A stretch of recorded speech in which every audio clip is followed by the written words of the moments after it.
नमस्कार दोस्तों। इनकी आयु 58 ईयर्स है। ये फॉरेन में रहते हैं। 58 ईयर्स में 3 मंथ की कमी है। अब इनके जीवन के उतार चढ़ाव देखने की कोशिश करते हैं। इनका सिंपल सा सवाल है, क्या बुढ़ापा मेरा आर्थिक रूप से कैसे जाएगा? तो काफ़ी उत्तम जाने वाला है, कोई प्रॉब्लम दिख नहीं रही है मुझे। अब एक एक करके इनके पाम का एनालिसिस करते हैं। जब किसी व्यक्ति के हाथ में ये 2 उंगलियां ऊपर की तरफ दिखे तो ऐसे लोग जो समय पर निर्णय लेना होता है वो ले नहीं पाते और उसके बाद पछतावा होता है, मैंने ये कार्य किया होता तो अच्छा होता था। और इसका कोई उपाय भी नहीं है। ये कंप्लीट स्क्वेरिश पाम है। बहुत मेहनती होते हैं ऐसे लोग, हद से ज़्यादा। यानी बैठा हुआ काम भी मेहनत से करते हैं।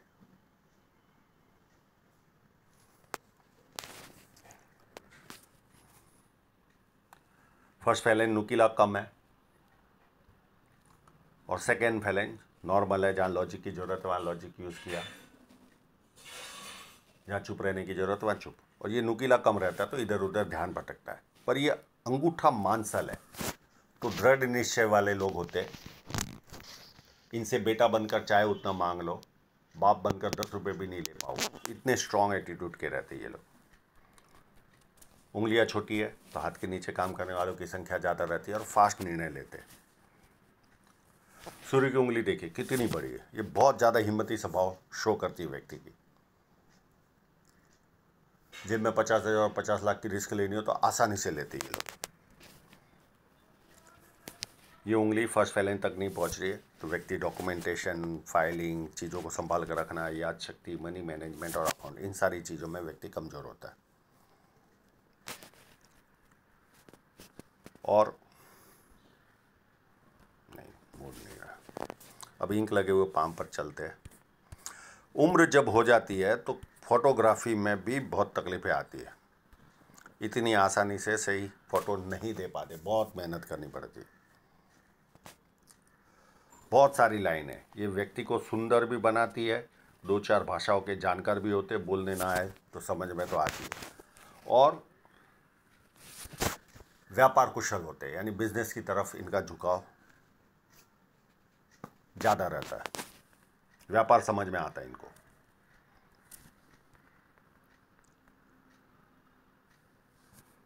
अब इनके सन माउंट पर चलते हैं। ये ट्रायंगल फोटो आ गया तो मैं दिखा दूँ। उस फोटोग्राफ में ट्रायंगल दिख नहीं रहा था। ये मून माउंट का ट्रायंगल ये व्यक्ति को कवि बनाता है या विदेश से धन प्राप्ति के योग बनाता है, जो ऑलरेडी इनके हाथ में है ये, और ये विदेश में ही सेटल है।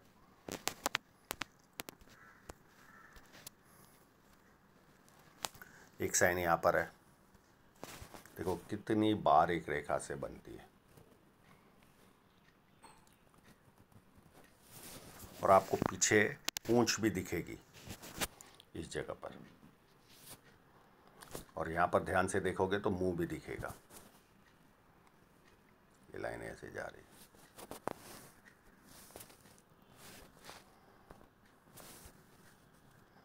और एक साइन यहाँ पर है।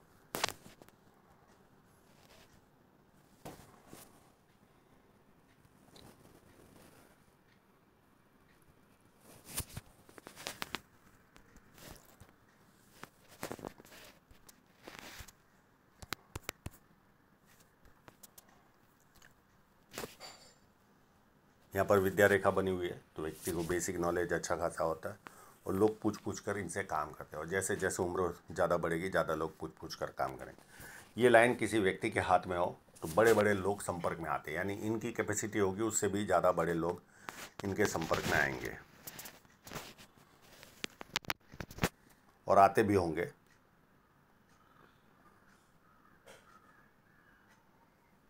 और शनि पर्वत फ्लैट है, कोई प्रॉब्लम नहीं, आलस्य नहीं होता। अब जुपिटर माउंट का जो प्रश्न है, एक ही फोटोग्राफ मेरे पास सीधा है, बाकी सब में इन्होंने उंगलियों को आगे रखा है। अब ये फोटो देखकर मुझे लगता नहीं इनका जुपिटर माउंट कोई टिल्ट होगा। अगर पारिवारिक समस्या होगी तो आप चाहेंगे तो मैं उपाय दे दूंगा, पर फोटोग्राफ के हिसाब से तो मुझे कोई प्रॉब्लम दिख नहीं रहा है। और जुपिटर बड़ा है तो खाने के शौकीन होते हैं, स्टेटस अच्छा मिलता है, 4 लोग उठकर जगह देते हैं और ना सुनने की आदत नहीं होती। ये इनका माइनस पॉइंट रहता है। और एक लाइन, 2 लाइन ये व्यक्ति को मल्टीपल इनकम के सोर्स देती है। पामिस्ट्री, एस्ट्रोलॉजी, इस तरह केमिस्ट्री, साइंस में ध्यान जाता है। सेवा भावी और धार्मिकता, ये सारे गुण व्यक्ति को मिलते हैं। मंगल भी काफ़ी उत्तम है, तो शारीरिक ऊर्जा व्यवस्थित रहेगी। उससे ज़्यादा उत्तम बाहरी मंगल है और उस पर भी खड़ी लाइन है।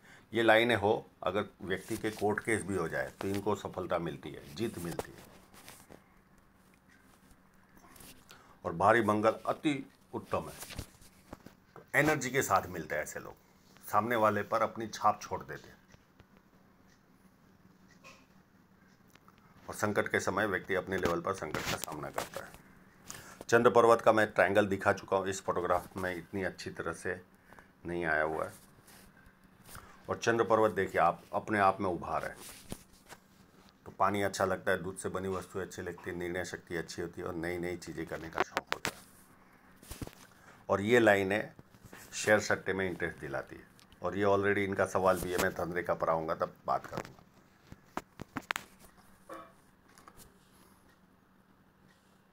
और शुक्र पर्वत भी काफ़ी उभार है, तो अच्छी तरह जीना, अच्छे कपड़े पहनना, अच्छी तरह रहना, ये सारे लक्षण व्यक्ति में पाए जाते हैं।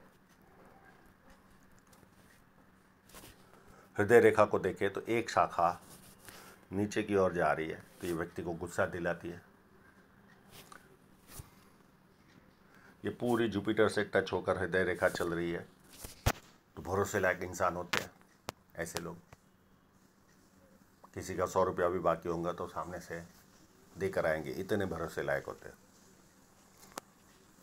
और ये ऊपर जाने वाली लाइन है, व्यक्ति की फ्लैट लाइन है। व्यक्ति दुखी हो तो थोड़ी देर दुखी होता है, उसके बाद खुशी ढूंढता है। और आपकी मंगल की तरफ सूर्य से देखने वाली कोई भी रेखा हो तो ये बहुत ज़्यादा मेहनत करवाती है जीवन में, बहुत ज़्यादा, आसानी से नहीं देती। यानी संघर्ष मैं नहीं कहूँगा, पर एनर्जी बहुत, हमारे जीवन से एनर्जी बहुत लगती है ये रेखा रही तो। माइंड लाइन भी देखे तो यहाँ से शुरू हो रही है, तो व्यक्ति प्लानिंग भरपूर कराता है और ज़्यादातर प्लानिंग कागजों पर रहती है, इम्प्लीमेंट नहीं होती। और माइंड लाइन अच्छी है तो बुद्धि कौशल्य अच्छा होगा, निरीक्षण शक्ति अच्छी होगी, ये सारे गुण व्यक्ति में काफ़ी मात्रा में अच्छे पाए जाते हैं। अब इनकी जीवन रेखा पर देखें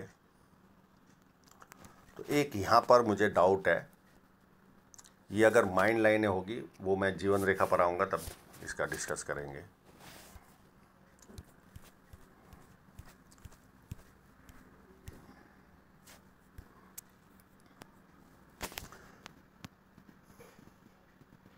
एक 35 के आसपास नियर एंड डियरर की डेथ हुई होगी। ये लाइन राहु रेखा है, 37 में कोई ना कोई तकलीफ आई होगी, 39 में वापस नियर एंड डियरर की लाइन है।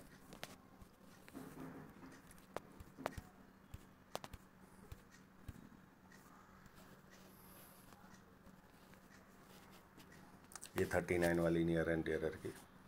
अब ये जो लाइन कट कर रही है 43 के आसपास, ये अगर माइंड लाइन होगी तो कोई असर नहीं होता जीवन में।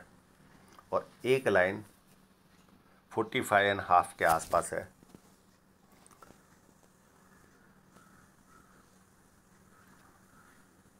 राहु रेखा।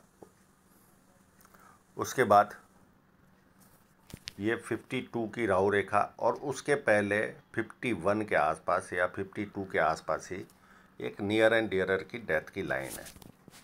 तो कोई बहुत प्यारा इंसान इनके जीवन से कम हुआ होगा। अब ये जो जॉइंट निकलता है, ये एग्जैक्ट पता नहीं चलता, थोड़ा ऊपर से निकल रहा है या पास में। ये 52 की राहु रेखा है और उसके आसपास से ही निकल रहा है। 52 के बाद 54 में भी एक राहु रेखा ने काटा था। फिर 56 में राहु रेखा ने काटा। और यहाँ पर भी अगर ये लाइन नीचे जाती होगी तो कोई नियर एंड डियरर की डेथ हुई होगी। और उसके बाद 56 की जो राहु रेखा ने काटा, ये 56 की राहु रेखा याद रखना, इनकी धन रेखा अच्छी हो गई है, पर फिर भी ये बड़ी राहु रेखा थी तो इनको ग्रोथ नहीं मिला। और उसके बाद ये 57 की दूसरी राहु रेखा, ये कंटिन्यू 2 राहु रेखा है और उसके बाद 60 की राहु रेखा है और एक 65 की छोटी सी राहु रेखा है। उसके बीच में छोटी छोटी जरूर आएगी, 57 से लेकर 60 तक ये परेशानी में डालेगी। और राहु 65 वाली तो कम है, तो 60 तक कहीं ना कहीं राहु रेखाओं का असर इनके जीवन में रहेगा।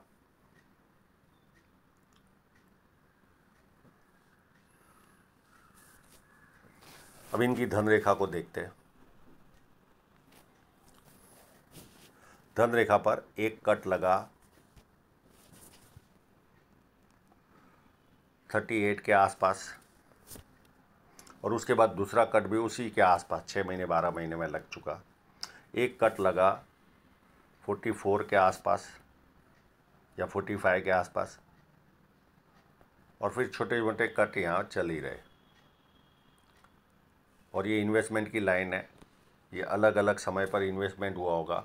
इस जगह पर 50 के आसपास इन्वेस्टमेंट हुआ होगा। यहाँ पर अगर ये धन रेखा होगी तो 52 या 53 के आसपास इन्वेस्टमेंट हुआ होगा और ये 55 के आसपास। अब इनकी धन रेखा को समझने की कोशिश करते हैं। कोई भी धन रेखा स्ट्रांग होनी चाहिए। ये देखिए, यहाँ पर आपको बहुत उत्तम धन रेखा नहीं दिख रही होगी अप टू 47 तक या 46 तक। उसके बाद थोड़ी सी उत्तम हुई, पर मैं इसको भी उत्तम नहीं कहूँगा। आसपास में आपको देखो ये सूजन दिख ही रही है। तो ऐसी कंडीशन में ग्रोथ चाहिए वैसी नहीं मिलती व्यक्ति को। और उसके बाद ये फोटोग्राफ है मेरे पास, उसमें देखिए 56 से ये लाइन 56.5 से अच्छी हो गई है और ये एक और लाइन 56 के आसपास डेवलप हुई है। यहाँ पर इन्होंने शेयर मार्केट में काम करना चालू किया। अब आगे कोई भी ऐसी माइनस पॉइंट दिख नहीं रहा है, केवल ये एक कट है। इसका भी मैं समय निकाल देता हूँ।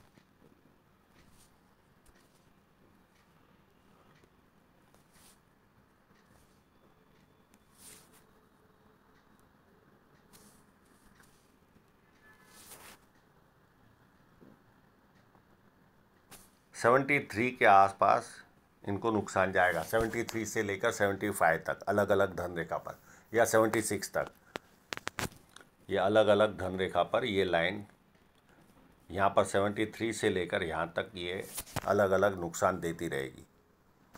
तो ये एक माइनस पॉइंट है और उसके बाद भी धन रेखा स्मूथ ही चल रही दिख रही है। तो अभी बुढ़ापा तो बहुत सारी धन रेखाओं वाला है, तो आर्थिक रूप से तो मुझे लगता है अभी आने वाला समय इनका काफ़ी उत्तम रहने वाला है।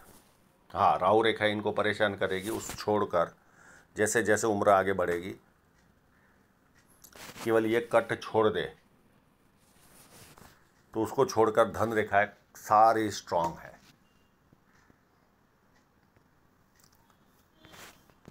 सारी, और मल्टीपल इनकम के सोर्स क्रिएट होंगे, मल्टीपल इनकम के। तो बुढ़ापा तो आर्थिक रूप से मुझे काफ़ी अच्छा दिख रहा है। तो आशा रखता हूँ इनके सभी प्रश्नों के जवाब इनको मिल गए होंगे। और आप लोगों का पूरा वीडियो देखने के लिए बहुत बहुत धन्यवाद।